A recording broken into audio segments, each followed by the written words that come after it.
Guys, welcome back to my channel. तो बढ़ते हैं इस सीरीज के 4th एपिसोड की तरफ। एपिसोड के स्टार्ट में हम देखते हैं जुआन नेंजिंग को फेरी पार्क ले आया था, जिस पर वो काफी ज्यादा हैरान थी कि आखिर ये लड़का करना क्या चाह रहा है। उसके पूछने पर जुआन ने बताया कि तुम अभी भी नहीं समझी क्या? जब मैंने तुम्हें पहली बार प्रोटेक्ट किया था तो तुम एम्बैरेसमेंट सिचुएशन में थी। सेकंड टाइम जब प्रोटेक्ट किया तो तुम डेंजर में थी, लेकिन इस बार तो ऐसा कुछ भी नहीं था। इसका मतलब समझ गई हो तुम? लेकिन नेंजिंग अभी भी इनोसेंट बनने की कोशिश करती है, जिस पर वो कहने लगा कि तुम्हें किसी हीरो शीरो की जरूरत नहीं, बल्कि एक परफेक्ट बॉयफ्रेंड चाहिए था। सच सच बताओ मुझे, तुमने यहाँ आकर क्या विश मांगी थी? जब से मैं यहाँ आया हूँ तुम मुझे धोखा ही देती जा रही हो। बेचारी नेंजिंग तो दिल ही दिल में कहने लगी कि ये सब कुछ इसे कैसे पता चल गया। पर जिस तरह बुरी तरह से जुआन उसको इंसिस्ट कर रहा था, उसने भी एडमिट कर लिया कि हाँ, मैंने यहाँ आकर अनफॉरगेटेबल लव की विश की थी। और मुझे क्या पता था कि मेरे विश करने के बाद सब कुछ ऐसा हो जाएगा, या फिर ये फेरी गॉड मेरे लिए तुम्हें उठा कर ले आएगा। जुआन के लिए तो उसकी विश बड़ा शॉक बन गया। कहने लगा तुम्हारी हिम्मत कैसी हुई ऐसी विश करने की? तुम जैसी लड़की अनफॉरगेटेबल लव डिजर्व नहीं करती, ऐसे ख्वाब देखना छोड़ दो। ये कहकर जुआन वहाँ से चला गया। पर उसकी ये बात तो नेंजिंग के दिल पर तीर की तरह लगी। आखिर उसमें ऐसी क्या कमी है जो वो सच्चा प्यार डिजर्व नहीं करती? उसकी इन स्टूपिड बातों को हजम करने के लिए नेंजिंग ड्रिंक करती है और वही बारिश भी स्टार्ट हो गई, जबकि उसके पास तो अम्ब्रेला भी नहीं था घर जाने के लिए। दूसरी तरफ जुआन बड़बड़ाते हुए पैकिंग करता है कि देखो तो सही किस मुंह के साथ सच्चे प्यार की विश कर रही थी। अब मुझे इस जैसी लड़की से प्यार भी करना होगा?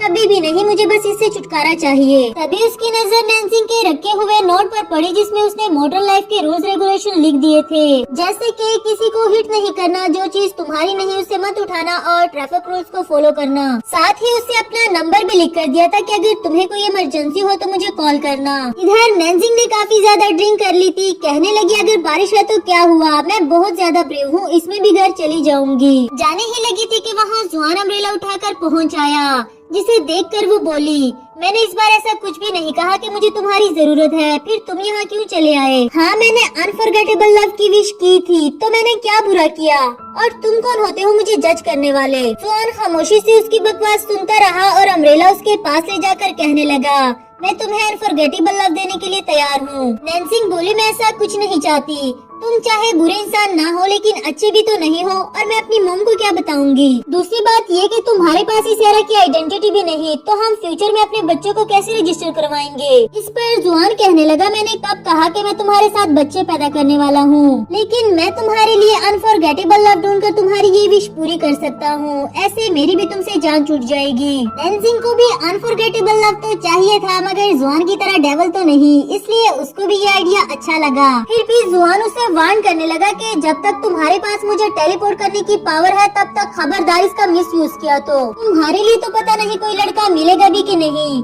नेंजिंग बोली ओ मिस्टर, इतना लाइट मत लो मुझे, लड़के मेरे आगे पीछे घूमते हैं। वो बेचारी तो सिर्फ इसका मुंह बंद करने के लिए कह रही थी, मगर जुआन बोला तो ठीक है ना, कल मुझे भी मिलाना इन लड़कों से। अब नेंजिंग का मूड काफी बेटर हो गया था। वो हैप्पी होकर घर आती है, जहाँ उसकी मॉम उसे बताए बगैर घर वापस आ गई थी उसको सरप्राइज देने के लिए। जुआन का रियल नाम उन्हें बताना चाहती थी, मगर उन्होंने तो पहले ही इसके कैरेक्टर के बारे में पढ़ लिया था, इसलिए इसको सीसी का कजन जियोंग बनाकर इंट्रोड्यूस करवाया। मॉम इसे अपने साथ डिनर करने के लिए कहती है, जिस पर नेंजिंग बोली नहीं इसे देर हो रही है ना, तुम जाओ यहाँ से। जुआन अंदर जाते हुए बोला मुझे कोई देर नहीं हो रही, मैं डिनर करके ही जाऊँगा। After that mom dinner prepare करती है और यहाँ जुआन उससे लड़ने लगा कि तुमने मेरा नेम क्यों चेंज किया। नेंजिंग बोली तो क्या मैं उन्हें ये कहती कि तुम्हें फेरी ने मेरे लिए टेलीपोर्ट किया है और वो मेरे यकीन कर लेती क्या? खैर यहाँ ये दोनों तो ऐसा रिएक्ट करते हैं जैसे सिबलिंग्स मॉम से चुप चुप के लड़ रहे हो। फिर डिनर के टाइम पे नेंजिंग ने उसको पहले से ही काफी सारे टिश्यूज पकड़ा दिए, क्योंकि उसकी मॉम बिल्कुल भी अच्छी कुकिंग नहीं करती, लेकिन वो कोई कंप्लेन किए बगैर मजे से खाता गया, यहाँ तक के खाने की तारीफ भी की।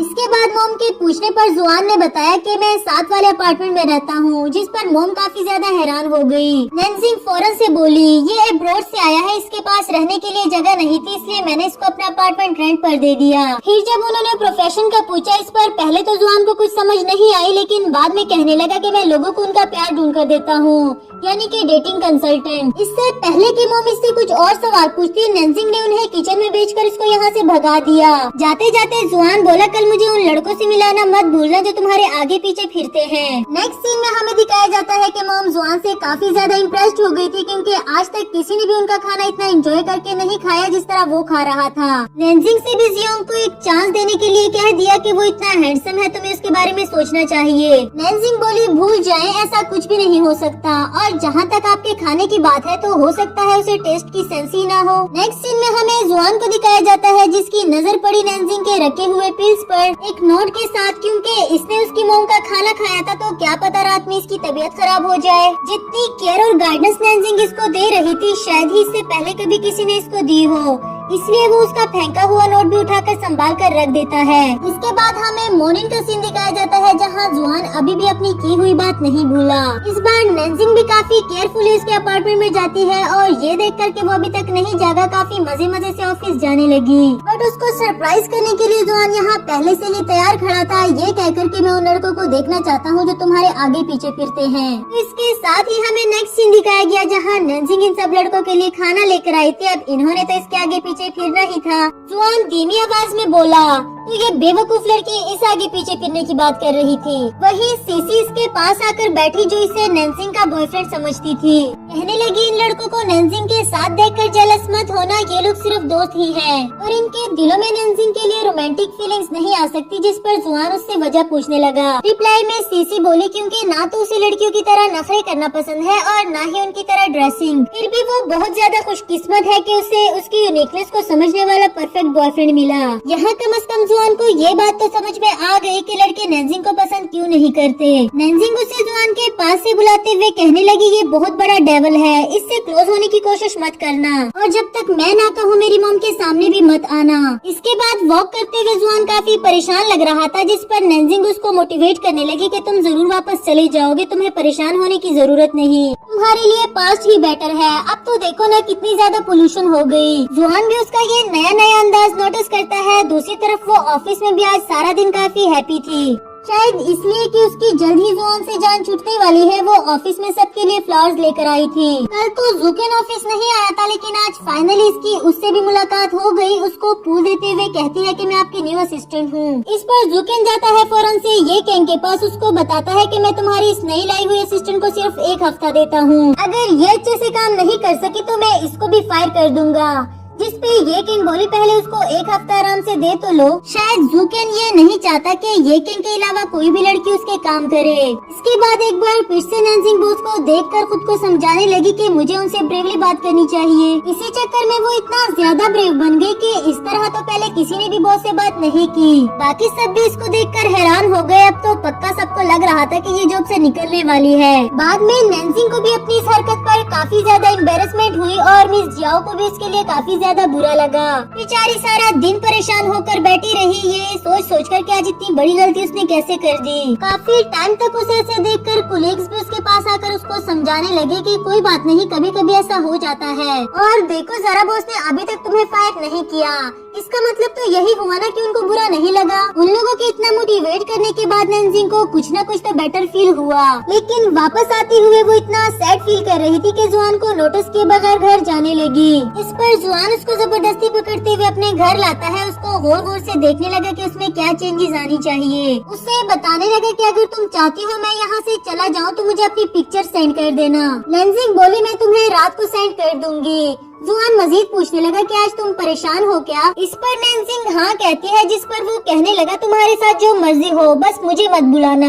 नाइट का सीन दिखाया जाता है जहाँ नैन्जिंग ने उसे अपनी पिक्चर सेंड की और इसमें कोई भी ऐसी पिक्चर नहीं थी जिसे देखकर उसे कोई लड़का पसंद कर सके। जुआन सोचता है कि इस लड़की से तो कुछ नहीं हो सकता, अब मुझे ही कुछ करना पड़ेगा।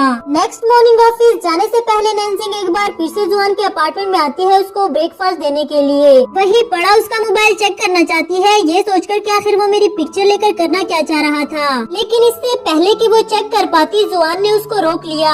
यहाँ तक कि अपने अपार्टमेंट की भी वापस ले ली ताकि वो फिर कभी ऐसे ना आ सके। नैनजिंग भी उसको सॉरी करते हुए फौरन से अपने ऑफिस भाग गई। लेकिन ऑफिस आते ही यहाँ सब उसको घूर घूर कर देख रहे थे। उसे भी इन सबको देखकर एम्बेरसमेंट होती है। इन सब की नजरों से बचने के लिए मिस जियाओ ने उसको स्टोर रूम का काम पकड़ा दिया, जिसे वो भी खुशी खुशी से करने लगी। बहुत मेहनत करने के बाद स्टोर रूम का बिगड़ा हुआ हॉल काफी अच्छे से सेट कर देती है और ये देखकर मिस जियाओ को भी काफी ज्यादा अच्छा लगा। साथ ही बताती है कि तुम्हें लेने के लिए कोई हैंडसम सा लड़का आया है जो बता रहा था कि वो तुम्हारा नेबर है। ये सुनते ही नैनजिंग समझ गई कि वो कौन हो सकता है और इसी के साथ हमारा यह एपिसोड भी खत्म हुआ।